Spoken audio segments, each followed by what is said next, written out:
Bonsoir à tous, sauf aux gens qui marchent lentement dans la rue parce que vous me foutez la haine. Je vous retrouve aujourd'hui dans une vidéo où je vais parler des livres qui ont beaucoup de hype, que ce soit sur TikTok, sur YouTube, sur Insta, et donner mon avis. On commence très fort avec Le Chant d'Achille de Madeleine Meyer, qui est en gros résumé une sorte de réécriture de l'Odyssée. Donc, ce livre a fait énormément parler de lui, il y a beaucoup de gens qui l'ont apprécié, il y a beaucoup de gens qui ne l'ont pas aimé également. Je l'ai trouvé entre les deux. J'ai pas un avis tranchant là-dessus, en mode j'ai pas du tout aimé ou j'ai adoré. J'ai beaucoup aimé, premièrement, l'écriture de l'autrice, que vous ne pouvez pas le nier, est incroyable. Sa manière dont elle tourne ses phrases, etc. Franchement, il y a du job derrière, elle s'est renseignée, etc. Après, j'ai entendu beaucoup dire, par exemple, certaines personnes qui disent ah, j'ai l'impression d'avoir relu l'Odyssée mais écrit d'une différente manière. Peut-être, bah, en soi, oui, mais je pense que il faut mettre en avant ça et que, justement, peut-être en réécrivant à sa sauce l'Odyssée, bah, l'autrice, elle remet au bout du jour euh, ce genre de légende qu'on a oublié, ou que quand on voit l'Odyssée comme ça gros, on va peut-être moins aller dedans. Peut-être, hein, je sais pas. Ensuite, j'ai également beaucoup aimé la romance qui s'installait entre Achille et Patrocle. Surtout toute la partie où ils sont sur l'île avec Charon, je crois, le centaure, je me souviens plus trop de son nom. Je crois pas que c'est Charon. Bref, je sais plus du tout. Cette partie, je l'ai beaucoup aimée, mais dès la partie où ils vont à la guerre, etc., je sais pas, j'ai un peu moins aimé. Donc je pense que le gros défaut de ce livre, c'est que c'est très long. Vraiment, il se passe pas grand-chose. Il y a des moments où vraiment je m'ennuie de ouf en le lisant, mais à la fois l'écriture de l'auteur rattrapait un peu ça. Je vous conseille ce livre si vous êtes des amateurs, amatrices de la mythologie grecque, ou même si vous voulez vous plonger là-dedans. Franchement, l'univers, il est là. Euh, je me suis vue en Grèce vraiment quand je le lisais. En plus, je me souviens que j'avais cherché des photos de Grèce sur Pinterest, donc chaque fois il y a les endroits qui sont hyper bien décrits. Et bah, je cherchais sur internet des photos, et du coup, quand je lisais, bah, je me sentais vraiment là-bas avec eux. Et c'est la première fois que j'ai fait ça. D'ailleurs, il faudrait que je refasse ça parce que franchement, c'était trop cool. Et d'ailleurs, récemment, en regardant une vidéo dessus, j'ai capté un truc, que en fait tout le livre était une métaphore, que je n'avais pas forcément capté au début, enfin la première fois que je l'ai lu.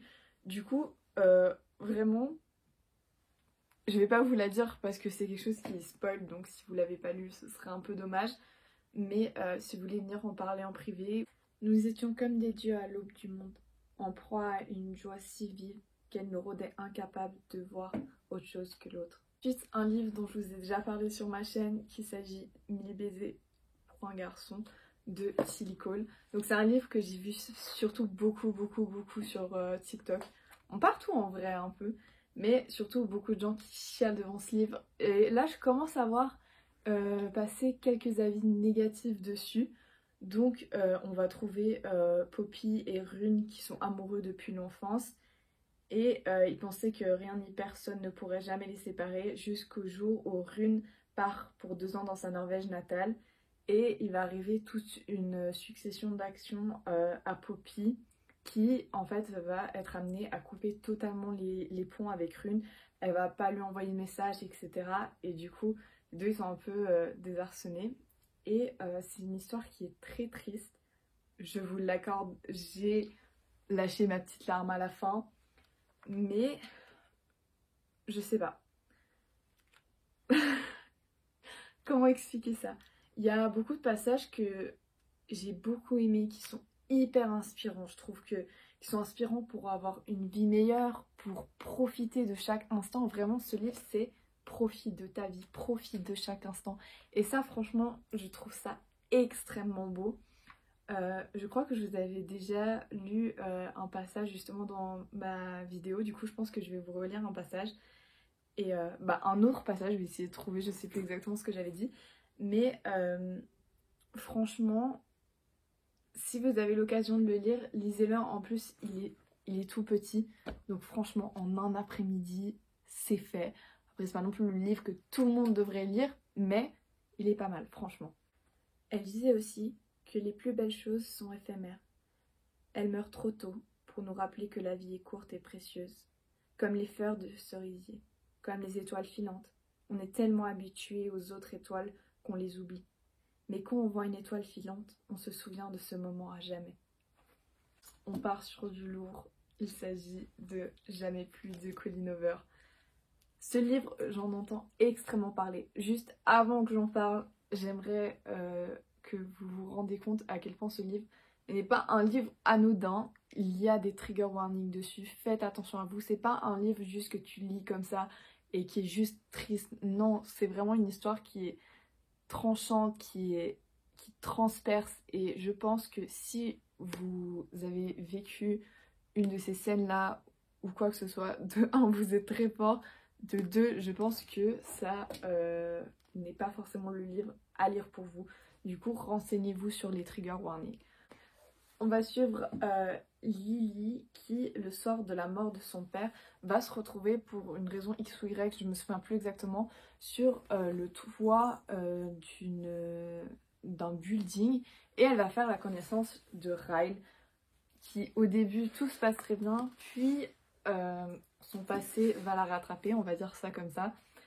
Et ce livre est vraiment déchirant, mais c'est aussi également un livre de vie, c'est une leçon de vie, vraiment, clairement. J'ai appris beaucoup en lisant et il y a beaucoup de passages qui me restent en tête comme ça et qui m'ont vraiment marqué. D'où je dis qu'il ne faut pas le mettre dans les mains de n'importe qui. Donc Colleen Hoover, vraiment, elle est très très très très forte. Du coup, je pense qu'il vaut sa hype, mais faites attention, trigger warning. C'est pas un livre qu'on lit juste comme ça pour le plaisir. Non, je pense qu'il faut avoir le recul nécessaire pour se rendre compte de certaines scènes et pas juste se dire « Ah bah voilà, il est populaire, je vais le lire ». Tout le monde commet des erreurs. Le caractère d'une personne n'est pas déterminé par ses erreurs, mais par les leçons qu'elle en tire. Je vais passer également très rapidement dessus parce que je vous en ai déjà fait un vlog et dans mon update lecture de février, il me semble, je me souviens absolument plus. Du coup, Love and Otherworld de Christina Lauren, cet accent incroyable. Donc en fait, je n'ai pas forcément aimé ce livre. Franchement, j'étais grave déçue. Je m'attendais à vraiment mieux. Du coup, je sais pas. Il faudrait que je me réconcilie un peu entre guillemets avec Christina Lauren parce que c'est deux autrices que j'en entends énormément parler. Mais là, franchement, j'ai pas compris. Ok, en soi, l'histoire, elle est grave chaud et tout. Mais à la fin, genre, hop, t'as un gossip, mais vraiment, t'as une bombe. Et genre ça se résout mais comme ça. Et je suis grave en mode what the fuck. J'ai lu ça et j'étais là. Ah, ok, bon. Voilà, je vais pas m'étendre sur le sujet puisque j'en ai déjà parlé, etc. Mais c'est très mimes quand même. Hein. C'est une romance qui est très chou. Mais la fin, non. La vérité résonne dans la pièce et je prends conscience que cet aveu vient de changer irrémédiablement quelque chose entre nous. Je ne suis plus cette personne simple, sa nouvelle voisine, une fille potentielle intéressante ou tout aussi potentiellement inintéressante. Maintenant, je suis une fille abîmée par la vie, à jamais. Je suis une personne qu'on doit prendre avec des pincettes. Ensuite, un livre que j'ai lu il y a pas mal de temps, du coup, je vais vous parler qu'à partir de mes souvenirs. Il s'agit d'Ashes Falling for the Sky de Matthew Guibet et Neil Gorman. Donc ici, je vais vous lire le résumé parce que je m'en souviens plus exactement. Lors de la soirée de pré-rentrée à l'université, Sky, décidée à laisser ses démons derrière elle, jette son dévolu sur Ash, prête à assumer cette aventure d'un soir. Elle ignore les avertissements de sa colocatrice et se lance dans le jeu de la séduction, mais perd lamentablement la partie. Elle fait fuir Ash, non sans avoir entrevu ses blessures, la part d'ombre d'un jeune homme qui a tout connu, même le pire, surtout le pire. Donc ici, on va retrouver des personnages qui sont vraiment abîmés par la vie, qui sont vraiment tourmentés. Et ça que j'aime, notamment dans les livres de Neil Gorman, c'est que c'est des personnes qui sont vraiment très... Ouais, qui sont très abîmées et justement, et du coup on va les suivre tout au long de leur reconstruction et durant leur période où ça va moins bien, etc. Du coup, ce livre a tout l'air, au début en tout cas, d'un cliché. Vraiment, c'est une histoire qui est assez banale, entre guillemets. J'ai pas envie de dire banale. En fait, c'est une romance qui est plutôt banale comme ça, mais qui a un réel sens derrière. Et les auteurs, je trouve, ils ont réussi à mettre leur sauce en avant. Enfin, leur sauce, c'est-à-dire, ouais, de faire ça à leur sauce. Et vraiment, c'est ça que j'ai beaucoup aimé. Et surtout le tome 2, qui est là. Oui, tous mes livres se sont pétés la gueule quand j'ai pris l'autre livre que je vais vous présenter après. J'avais le démon parce que, bon, il y en a un, il s'est plié. Lui. Bon, en vrai, ça se voit pas trop, mais là, ça s'est plié. Bref, voilà. Du coup, King of Scars. Ah, bref. Ce serait bien si il ne tombe pas. Encore une fois. Bref, le tome 2, je disais, il m'a fait chialer mes morts. Vraiment, je crois que c'est le livre qui m'a le fait plus chialer. Du coup, je vous conseille cette série. Après, c'est très cliché et je pense que justement, je crois que j'avais vu une fille sur Instagram il y a pas longtemps qui était en train de les relire et elle a dit ouais, c'est le genre d'histoire que tu aimes que une fois et quand tu... Enfin, la première fois que tu lis, t'es là waouh, c'est incroyable et quand tu relis, tu te dis ah ouais, en fait, c'est pas si bien que ça. Du coup, j'avais grave envie de les relire mais depuis ça, je me dis peut-être que la première impression était la bonne. Du coup, voilà, et je n'ai pas noté de citation parce que j'annotais pas encore mes livres. Du coup, j'ai pas de citation à vous lire. Mais ce livre est extrêmement beau par ses chapitres. Donc voilà. Et il y a justement à chaque fois une petite citation en anglais. Franchement, je kiffe. Ensuite, je vais vous présenter Six of Crows de Leigh Bardugo. Je sais pas si c'est un livre qui est vraiment hypé sur TikTok, etc. Mais en tout cas, j'en ai entendu beaucoup parler. Et je pense qu'il mérite largement sa hype. Je pense que c'est même le livre qui mérite le plus sa hype de tous les livres que je vous ai présentés. Car cette histoire, cet univers est franchement incroyable.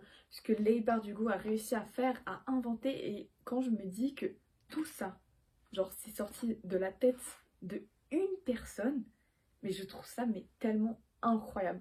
Je serais incapable de vous faire un résumé, mais là on va retrouver en tout cas une bande de voyous, on va dire, qui ont une mission et ils vont accomplir ça. Waouh, c'est le résumé le plus éclaté de la Terre. C'est vraiment, ça ne vous donne absolument pas envie de le lire. Mais le Grishaverse, etc., je pense que vous en avez entendu parler par la sortie de la série Grisha qui est sortie, que je n'ai toujours pas regardée parce que j'ai peur de la regarder. Les Grisha, ils sont très bien aussi. Un peu moins bien. Six of Crows, c'est vraiment incroyable. Et King of Scars, je vous en parlerai normalement dans mon prochain update lecture. Mais franchement, j'ai beaucoup aimé aussi. Du coup, tout ça pour se dire que les personnages sont ultra attachants. Vraiment, les personnages, c'est un grand point fort dans cet univers. En plus de l'univers qui est incroyable, et également la plume de l'auteur. Franchement, incroyable. Rien à redire. Et j'ai également pas de citation à vous lire, parce que du coup, je l'ai lu il y a plus de... Je sais plus quand j'ai commencé à noter des livres, mais je crois que le premier livre que j'ai commencé à noter, tout le monde s'en fout. Hein. Non, non. Putain. C'est justement Six of Crows, le tome 2. Du coup, j'ai trouvé une citation dans le tome 2. Dans le tome 2. Apprends à parler français, Marine, ce serait pas mal. Ce n'est pas le fait que tu ne peux pas lire qui te rend faible. Tu es faible parce que tu as peur que les gens voient ta faiblesse. Tu laisses la honte de toi décider qui tu es. Bon, c'est tout pour moi. Je vais aller ranger ma chambre parce que c'est vraiment le bordel pas possible. Dites-moi si vous avez lu un de ces livres, s'il y a d'autres livres populaires qui valent le hype, si vous êtes d'accord avec moi. Les débats sont ouverts en commentaire. Je sais pas si j'ai été très constructive, dites-moi s'il y a des choses que je peux améliorer, évidemment, comme d'habitude. Et moi, je vous fais plein de gros bisous et à la prochaine!